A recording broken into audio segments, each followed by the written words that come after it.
Story நேரம் தமிழ் வியூவர்ஸ்க்கு hi. Legend of the female ஜெனரலோட 28வது எபிசோட்ல என்ன ஆக போகுதுன்னு தான் இன்னைக்கு இந்த வீடியோல பார்க்க போறோம். ஜூஷா வெளியே வந்துட்டு இருக்கான். வேலைக்கார பொண்ணு இருந்தாலும் உங்க சொந்தக்காரங்களுக்கு இவ்வளவு ஈஸியா நீங்க பனிஷ்மெண்ட்டை முடிச்சிருக்க கூடாதுன்னு சொல்ல என் அம்மாவை கேவலமா பேசினாங்க. இனிமே என் அம்மா முன்னாடி டெய்லி தலை குனிஞ்சு கும்பிடுவாங்க, வணங்குவாங்க. இப்போதைக்கு எனக்கு இது போதும் ஜூஷா சொல்ல அப்போ கங்க்ராச்சுலேஷன்ஸ் வேலைக்கார பொண்ணு சொல்லிட்டு இருக்கா. அப்பன்னு பார்த்து பிங்கி ஜூஷாவை தேடி நேரா அவனோட வீட்டுக்கே வந்துடுறா. நீ என்ன பார்க்க வரல, அதான் நான் உன்னை பார்க்க வந்துட்டேன்னு பிங்கி சொல்லிட்டு இருக்க. எனக்கு கொஞ்சம் வேலை இருக்கு, அப்புறமா பார்க்கலாமா அப்படின்னு ஜூஷா அங்கிருந்து கிளம்புறான். உடனே வேலைக்கார பொண்ணு உனக்கு இருக்கால, அவ எனக்கு ஒரு காஃபி கூட கொடுக்க மாட்டாளா அப்படின்னு சொல்லிட்டு பிங்கி கேட்க, நான் போய் காஃபி கொடுத்துட்டு வரேன் மாஸ்டர் அப்படின்னு அங்க வேலைக்கார பொண்ணு பிங்கி கூட போறா. உள்ள போய் உட்காந்துட்டு போய் காஃபி எடுத்துட்டு வான்னு ஆர்டர் போடுறா. பிங்கிக்கு காஃபி கொண்டு வந்து வேலைக்கார பொண்ணு கொடுக்க சூடாவே இல்ல, வேற எடுத்துட்டு வா அப்படின்னு சொல்றா. நல்லா கொதிக்க கொதிக்க காஃபியை கொண்டு வந்து அடுத்து வேலைக்கார பொண்ணு மண்டி போட்டு கொடுக்க அதை எடுத்து அவ கையிலேயே கொஞ்சம் கூட்டிட்டு, எவ்வளவு சூடா யாராவது குடிப்பாங்களா, கொதிக்குது பாரு, கையே வெந்துருச்சு பாரு, போய் வேற கப் எடுத்துட்டு வா அப்படின்னு சொல்ல உடனே வேலைக்கார பொண்ணு அமைதியா பாக்குறா.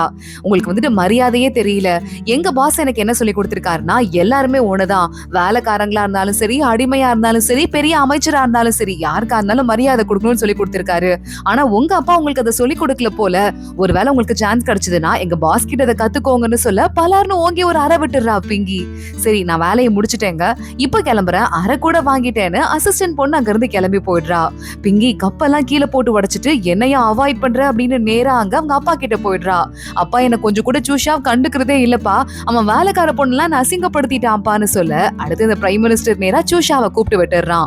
அங்க ஒரு செடியை கூட்டு போய் காட்டிட்டு இருக்கான். இங்க பாத்தியா அந்த செடியில இவ்வளவு அழகான செடி வளர்றதுக்கு முன்னாடி இந்த இடத்துல நிறைய புல்லு மண்டி இருந்தது, அதனால இந்த புல்லெல்லாம் புடுங்கி போட வேண்டி இருந்ததுன்னு சொல்ல ஜூஷாவை அமைதியா பாக்குறான். அதே மாதிரிதான் உன்ட்ட ஒரு வேலைக்கார பொண்ணு இருக்கால, அந்த மாதிரி ஒருத்தங்களெல்லாம் வந்து நம்ம அப்பப்ப புடுங்கி போட்டுறணும், எப்பவுமே வச்சுட்டு அப்புறம் அழகான செடியெல்லாம் முளைக்க விடாம பண்ணிடக்கூடாதுன்னு சொல்ல நான் பாத்துக்கிற மாஸ்டர், கவலைப்படாதீங்க அப்படின்னு ஜூஷா சொல்லிடுறான். அங்க இருந்து பிரைம் மினிஸ்டர் கிளம்பி போயிடுறாரு. இங்க இன்னொரு பக்கம் அந்த ரூஃபை இருக்கானே, பேய் பிடிச்ச மாதிரி சண்டை போட்டுட்டு இருக்கான், தனித்தனியா பிராக்டிஸ் பண்ணிட்டு இருக்கான்.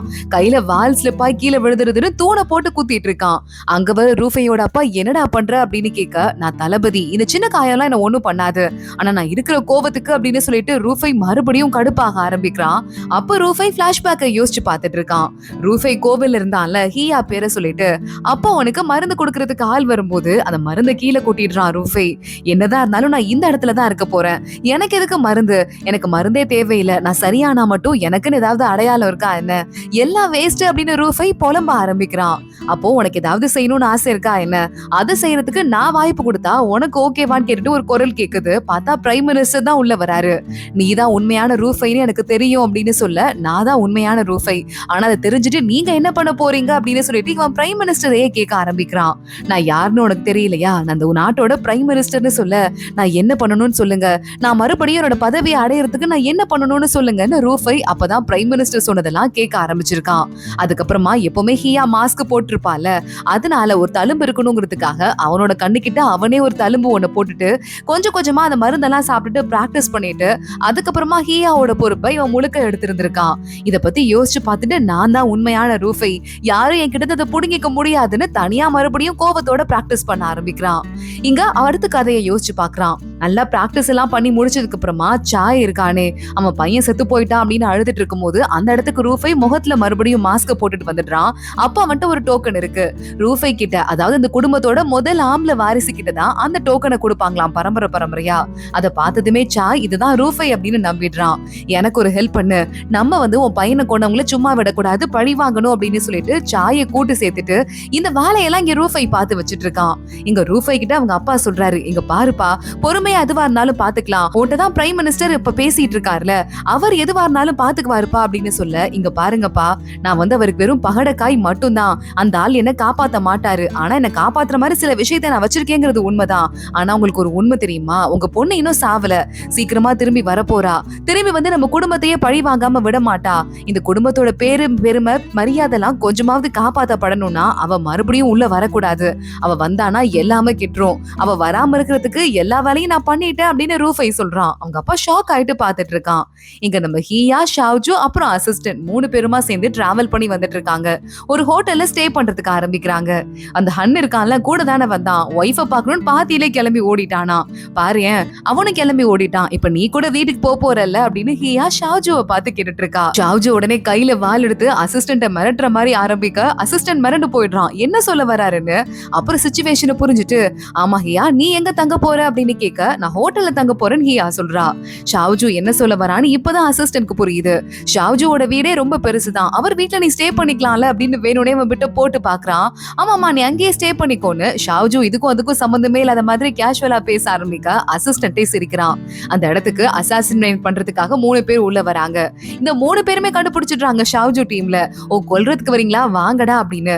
இந்த ஆளுங்க பேச்சை கேட்டுட்டு இப்போ ஹியாக்கு டீ சர்வ் பண்றவங்க, சூப்பரான புது டீங்க குடிங்க குடிங்க அப்படின்னு விஷம் இருக்கிற டீயை கொட்ட ஆரம்பிக்க ஹியா பாக்குறா. ஷாவ்ஜுவ 3 பேரும் கண்ணிலேயே மாறி மாறி சிக்னல் கொடுத்துக்கிறாங்க. ஹியா குடிக்கிற மாதிரி வாய்க்கிட்டு கொண்டு போயிட்டு டீயை பொத்துன்னு கீழே போட ஆரம்பிக்க, அங்க கொலை பண்றதுக்கு 3 பேர் வந்தாங்கல்ல அவங்க அட்டாக் பண்ண ஆரம்பிக்கிறாங்க. ஷாவ்ஜு அசராம அப்படியே அவங்கள ஹேண்டில் பண்றான். அவனை அட்டாக் பண்ண வரவங்கள ஹியா பாத்துக்கிறா. இப்படி மாறி மாறி சண்டை போடுறாங்க. ஹியா பறந்து தலைகீழா வவ்வால் மாதிரி ஏதோ விதவிதமா சண்டை போடுறா. அங்க வர அத்தனை பேரையும் அடிச்சு போட்டுடுறாங்க. அவங்க கிட்ட போய் விசாரிக்கலாம் அப்படின்னு கேள்வி கேட்க ஆரம்பிக்க, வரவங்க சூசைட் ஸ்குவாட், அவங்களே மருந்து சாப்பிட்டுட்டு அவங்களே எங்க இறந்து போயிடுறாங்க. ஹியா பாத்துட்டு இருக்கா. இது வந்து ரூஃபையோட வேலையா தான் இருக்கும்.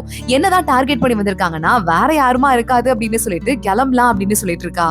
இங்க சூஷா இருக்கானே, இந்த பிங்கி தோலை தாங்க முடியல. பிங்கிக்கு எப்படி பெயிண்டிங் பண்ண சொல்லி கொடுக்குற அப்படின்னு சொல்லிட்டு சொல்லி கொடுத்துட்டு இருக்கான். கையை பிடிச்சு வேணும்னே பிங்கியை கொஞ்சமா கண்ட்ரோல்ல வச்சுக்கணும் அப்படின்னு சூஷா ட்ரை பண்ணிட்டு இருக்க. பிங்கி லேசா மயங்கி போயிட்டு இருக்கா. லைட்டா பிங்கியோட பிரஷ் அவன் மேல சாயிற மாதிரி போகவும் சூஷாவோட ட்ரெஸ்ல பட்டுறது கொஞ்சம் அழுக்காயிடுது. நான் போய் ட்ரெஸ் சேஞ்ச் பண்ணிட்டு வரேன் அப்படின்னு சூஷா அங்கிருந்து போக, பிங்கி இதுதான் சான்ஸ் அங்க இருக்கிற எல்லா திங்ஸையும் நோண்டி பாக்குறா. அதுல ஒரு பெயிண்டிங் ஒண்ணு இருக்கு. அதை எடுத்து ஓபன் பண்ணி பார்க்க அதுல ஹியாவ பொண்ணு உருவத்துல வரைஞ்சு வச்சிட்டு இருக்கான் சூஷா. அதை பார்த்ததுமே பிங்கி பயங்கரமா ஷாக் ஆயிடுறா. இந்த பொண்ணு யாரு, இவ இருக்கதாலதான் என்ன இவர் கண்டுக்க மாட்டிக்கிறாரா அப்படின்னு சொல்லிட்டு ஏதேதோ யோசிச்சுட்டு அவளுக்கு அழுகையா இருக்கு. ஆனா மறுபடியும் சூஷா வரத்துக்குள்ள அதை ஒளிய வச்சிடுறா. சூஷாவா பெயிண்டிங் கண்டினியூ பண்ணலாம் அப்படின்னு கூப்பிட அழுதுட்டே பக்கத்துல வந்து நிக்க ஆரம்பிக்கிறா. இங்க ஒரு வழியா நம்ம ஹியா அவங்களெல்லாம் சண்டை போட்டு தொலைச்சதுக்கு அப்புறமா அந்த ஊரோட எல்லைக்கு, கேபிட்டல் சிட்டியோட எல்லைக்கு வந்துடுறா. வந்து நின்னு பாக்கும்போது முதல் தடவையா ரூஃபையோட அடையாளத்துல போருக்காக கிளம்பி போனது. அதை பத்தி யோசிச்சு பார்த்துட்டு நான் மறுபடியும் திரும்ப வந்துட்டேன். ஆனா என்னோட உண்மையான முகத்தோட இந்த தடவை வந்திருக்கேன். என் உண்மையான பேர் எனக்கு இன்னும் கிடைக்கல அப்படின்னா கூட சீக்கிரமாவே என்னோட உண்மையான அடையாளம் எனக்கு கிடைச்சிரும் அப்படின்னு ஹியா சொல்றா. ஆனா அங்க ஷாவ்ஜு பாக்குறான். ரூஃபை நீ எப்படா வருவ அப்படின்னு பார்த்து வெயிட் பண்ணிட்டு இருக்கான். நம்ம மேல எல்லாரோட கண்ணும் இருக்கும், உனக்கு தெரியும்ல அப்படின்னு சொல்ல, எனக்கு தெரியும், எல்லாத்தையும் எதிர்பார்த்துட்டு தான் போயிட்டு இருக்கேன். நேரா நான் அரண்மனைக்கு போறேன், அதுக்கும் மேல ராஜாவை பாக்குறேன், எனக்கு எந்த பயமும் இல்ல. எப்ப உண்மையை சொல்ல வேண்டிய சிச்சுவேஷன் வருதோ அப்ப நான் சொல்றேன். அப்போ எல்லாரும் கோர்ட்ல இருக்கிறவங்க என்ன சொல்லுவாங்களோ அதை சொல்லிக்கிட்டோன்னு சொல்ல ஷாவ்ஜு பாக்குறான். சரி ஓகே, சிச்சுவேஷன் எப்படி இருக்கோ அதை பார்த்து முடிவு பண்ணிக்கலாம், அவசரம் மட்டும் பற்றாதுன்னு சொல்ல, ரூஃபை இருக்கானே, ஒண்ணு அவன் இல்லனா நான், 2 பேர்ல ஒருத்தங்க தான் உயிரோட இருக்கணும், 2 பேரும் ஒரே நேரத்துல உயிரோட இருக்க முடியாதுன்னு சொல்லிட்டு ஹியா உள்ள போறா. இங்க ரூஃபை சண்டை போட்டு மறுபடியும் பிராக்டிஸ் பண்ண ஆரம்பிக்கிறான். அந்த டோக்கன் இருக்குல்ல அவனோட ஃபேமிலி டோக்கன், அத ஆளுங்க கேட்க வராங்க. அதை போட்டுன்னு கீழே உடைச்சிட்டு அங்கிருந்து கிளம்பி போயிடுறான். இங்க நம்ம ஷாவ்ஜு அவனோட வீட்டுக்கு வர, ஷாவ்ஜுவோட அண்ணா அண்ணி எல்லாம் வெளியே வாசல்ல நின்னுட்டு இருக்காங்க. ஹியாவை அவன் கூட்டு வந்துட்டு இருக்கான். ஹியா இப்பயும் ஒரு பையன் கெண்டப்ல தான் இருக்காங்கிறதால கூட சண்டை போட்ட பையன் அப்படின்னு சொல்லிட்டு இவனை வரவேற்கிறாங்க. நீ சீக்கிரம் உள்ள வாடா அப்படின்னு சொல்லிட்டு, நான் என் ஃப்ரெண்டோட வந்திருக்கேன், இவன் பேரு ஹியா அப்படின்னு பையன் மாதிரியே ஷாவ்ஜு இன்ட்ரோடியூஸ் பண்ணிட்டு இருக்கான். வாங்க வாங்க, நீங்க வரது ஏற்கனவே எங்களுக்கு தெரியும், நான் வந்து டின்னருக்கு ரெடி பண்ணிட்டேன், உள்ள போலாம் அப்படின்னு சொல்லிட்டு அவங்க அண்ணா கூப்பிட ஆரம்பிக்கிறான். இங்க நேரா ஷாவ்ஜு உள்ள போயிடுறான். உள்ள போயிட்டு அந்த நினைவு மண்டபத்துக்குள்ள ஃபேமிலி மட்டும் தானே போக முடியும். அவங்க அம்மாவோட அப்பாவோட நினைவு மண்டபத்துக்கு போயிட்டு, அம்மா அப்பா இங்க இருந்து சுடுகாடா இருக்கும் போது கிளம்பி போனேன், நீங்க 2 பேருமே இங்க இருந்தீங்க, உங்க 2 பேரையும் அடக்கம் கூட பண்ணல, அண்ணா கிட்ட பொறுப்பை ஒப்படைச்சிட்டு போனேன், ஆனா இப்ப மறுபடியும் திரும்ப வந்திருக்கேன், உங்க பேரனால இன்னும் காப்பாத்த முடியல, ஆனா கொஞ்சமும் வெயிட் பண்ணாதீங்க, பக்கத்துல போயிட்டேன், அந்த துரோகத்தை யாரு பண்ணாங்கன்னு எல்லாத்தையும் கண்டுபிடிச்சிட்டேன், அவங்கள சீக்கிரமா வழிக்கு கொண்டு வர வேண்டியது, ராஜாட்ட உங்க பேரை காப்பாத்த வேண்டிய நாள்லாம் ரொம்ப தூரத்துல இல்ல அப்படின்னு சொல்லிட்டு ஷாவ்ஜு யோசிக்கிறான். ஹியா வெளியே நின்னுட்டு என்ன நடக்குது அப்படின்னு அமைதியா பாத்துட்டு இருக்கா.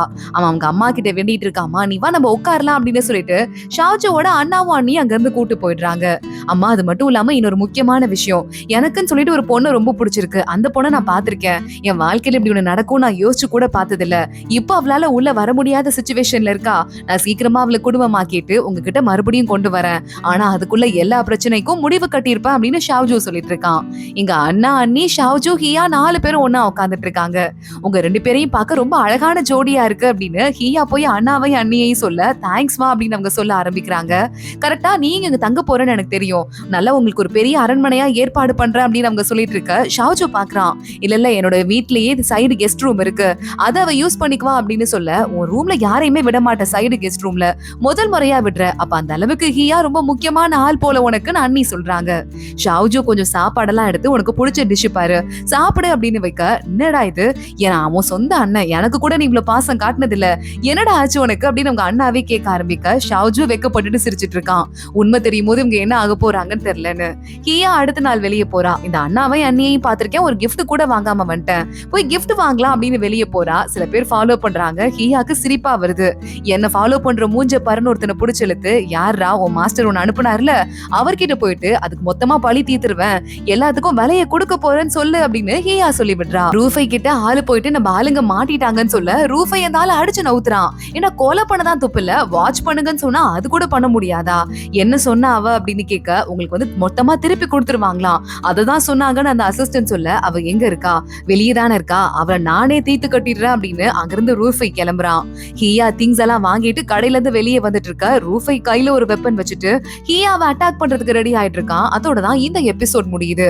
ஹியாவை அவனால எதுவும் பண்ண முடியாது நமக்கு தெரியும், ஆனா என்ன ஆச்சு தொடர்ந்து பார்க்கலாம். இந்த வீடியோவை லைக் பண்ணிக்கோங்க, மறக்காம நம்ம சேனலுக்கு சப்ஸ்கிரைப் பண்ணிட்டு பெல் ஐக்கனையும் கிளிக் பண்ணிக்கோங்க. அடுத்த வீடியோல பார்க்கலாம். அது வரைய பாய்.